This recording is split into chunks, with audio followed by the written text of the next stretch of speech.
이번 시간에는 기획서를 나 그래도 몇 번 써봤어.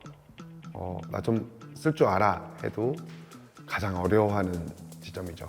일정하고 예산을 정리하는 방법을 한 번 더 조금 더 상세하게 말씀드리도록 하겠습니다. 기획서가 갖는 실제 가치는 기대 효과에서 옵니다.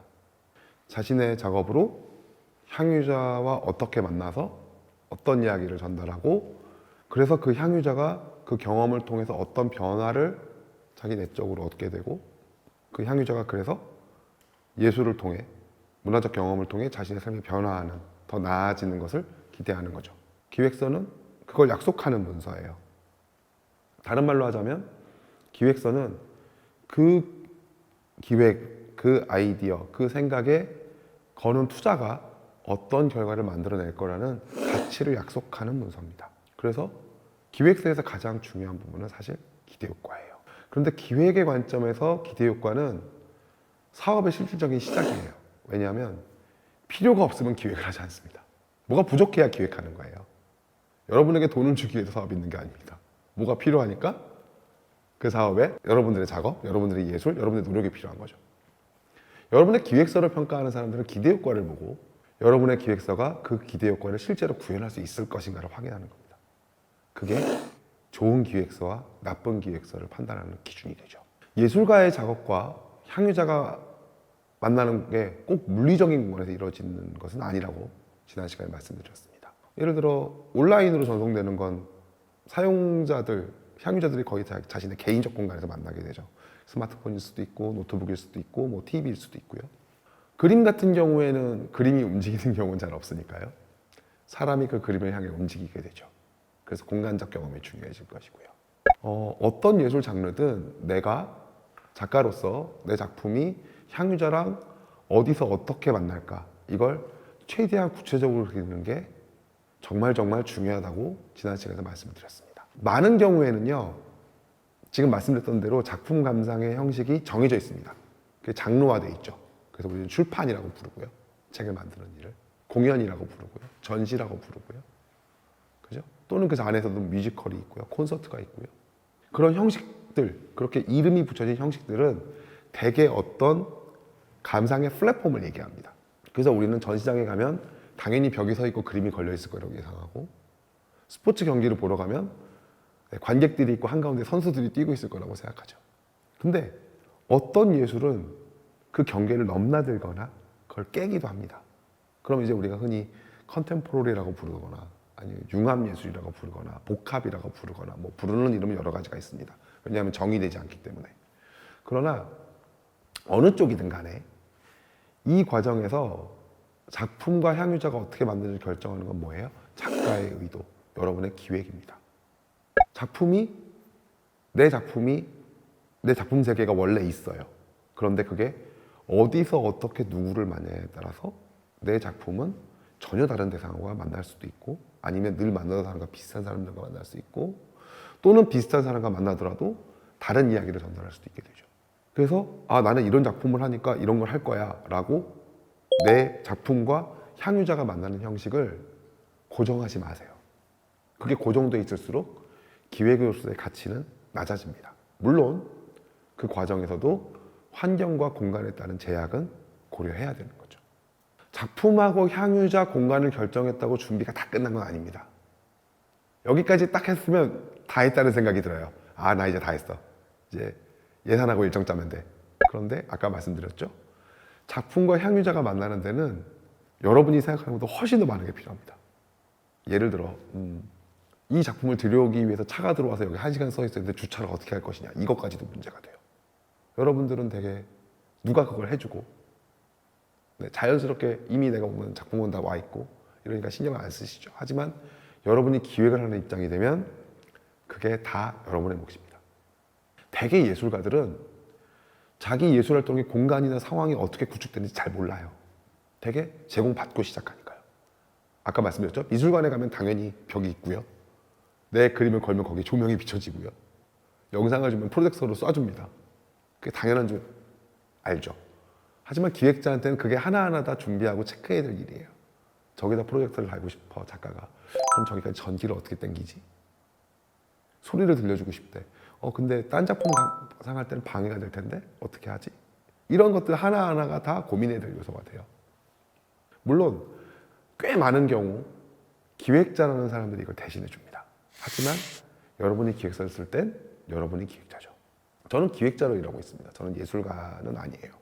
그러나 저는 제가 예술가로 작품을 만들지 않지만 향유자, 수용자와 예술가가 만나게 하는 제가 하는 작업을 저는 예술이라고 생각합니다.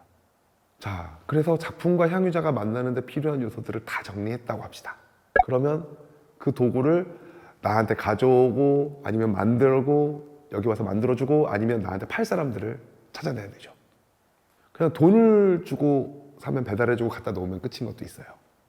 하지만 여러분들이 여러분의 기획을 수용자랑 만나게 하는데 대부분의 경우는 그렇지 않을 겁니다. 여러분이 설치하고 준비하고 그러기 위해서 크기를 재고 재료를 설정하고 제작 과정을 설정하고 디자인을 하고 또는 디자인을 누군가에게 맡기고 그런 과정들이 필요하죠. 그러면 그냥 사람한테 시키면 되는 거 아니야?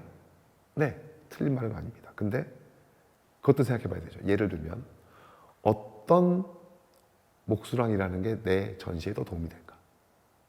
어떤 디자이너와 일하는 게 내 콘서트의 포스터를 만드는 데 도움이 될까? 이런 것들을 찾아내는 것도 기획자의 능력입니다. 더 좋은 사람, 나랑 더 잘 맞는 사람, 내가 하는 기획을 더 잘 이해해 주는 사람을 만나는 게 훨씬 좋죠.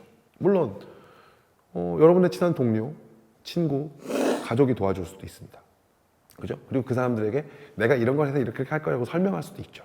하지만 그럼 어떻게 돼요? 내 에너지가 너무 많이 쓰이죠. 한 사람 한 사람마다 설명하고 그 사람들을 이해시키는데. 물론 그리고 당연히 그 이해가 온전한 이해라는 보장도 없습니다. 자, 이때 기획서가 필요합니다. 기획서는요, 여러분들이 이 사업을 승인받기 위해서만 쓰는 게 아니에요. 그 다음에 여러분들이 실제로 이 일을 할 때 같이 일할 동료들, 여러분이 고용해서 쓸 사람들, 여러분의 친구들, 가족, 동료에게도 이 기획서를 보여주고 그들이 이 기획서를 기반으로 이해하는 게 여러분의 작업에 훨씬 도움이 됩니다. 기획서는 이 사업 됐으니까 끝이 아니라 그 뒤에 실제로 실행하기 위한 기초적인 문서가 돼요. 여러분은 그 기획서에 써진 대로 실행할 거잖아요. 물론 100% 그대로 하게 되진 않습니다. 그리고 여러분들이 친구나 동료, 가족을 동원해서 일을 한다고 쳐요. 돈을 줄 필요가 없을 수도 있죠. 그러나 여러분들이 기획서를 쓸 때는 그 사람들을 인력과 비용으로 계산해야 됩니다. 왜냐하면 그건 제가 알아서 할 거예요. 제 친구가 할 거예요 라고 실제로 심사할 때 말하시는 분들이 있어요. 근데 딱 보기에도 비합리적인 거죠. 이건 누가 해? 저건 누가 해가 없어요. 그러면 심사를 하는 입장에서 어떻게 생각해요? 이 사람이 이 사업에 대한 실질적인 이해가 없다고 생각합니다. 당연하죠. 그럼 어떻게 될까요? 기획에 대한 신뢰도 잃게 됩니다. 자, 그래서 이 요소들을 정리하면 이제 일정하고 예산을 계산할 수 있죠. 우리는 뭐가 필요한지 정리했고요. 그 필요한 것들을 어디서 누구에게 얻을 수 있는지 알아냈고요. 그 사람이 얼마만큼의 시간이 필요한지 그걸 만들고 그걸 구현해서 여기에 만들어 주기까지 얼마만큼의 시간이 필요한지 알게 됐고요. 그리고 그 사람이 재료를 얼마나 쓰는지 그 사람에게 얼마의 인건비를 지급해야 되는지를 다 알게 됐으니까요. 그럼 뭐가 나와요? 네, 작업의 시간이 나옵니다. 어떤 건 3일이 걸리고 어떤 건 일주일이 걸리고 어떤 건 한 달이 걸리고 어떤 건 하루가 걸리고 어떤 건 2시간밖에 안 걸릴 수도 있죠. 하지만 그 모든 시간들이 하나의 시간표에 들어가 있어야 내 기획의 시간이 되는 거죠. 그리고 거기에 들어가는 사람의 수와 비용을 알게 됐어요. 그럼 뭐가 나와요? 예산이 나옵니다.